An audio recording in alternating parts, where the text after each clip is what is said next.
رسول اللہ صلی اللہ علیہ وآلہ وسلم کی پیاری پیاری حدیث مبارکہ۔ Make sure you like and subscribe to my channel for more hadiths.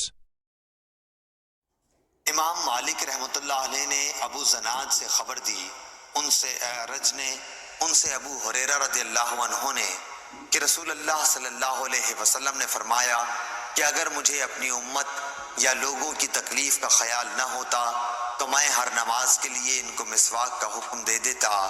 صحیح بخاری حدیث نمبر 887 کہ رسول اللہ صلی اللہ علیہ وسلم نے فرمایا، جس نے جمعے کے دن غسل کیا اور خوب پاکی حاصل کی اور تیل یا خوشبو استعمال کی، پھر جمعے کے لیے چلا اور دو آدمیوں کے بیچ میں نہ گھسا اور جتنی اس کی قسمت میں تھی نماز پڑھی، پھر جب امام باہر آیا اور خطبہ شروع کیا تو خاموش ہو گیا، اس کے اس جمعے میں سے دوسرے جمعے تک کے تمام گناہ بخش دیے جائیں گے۔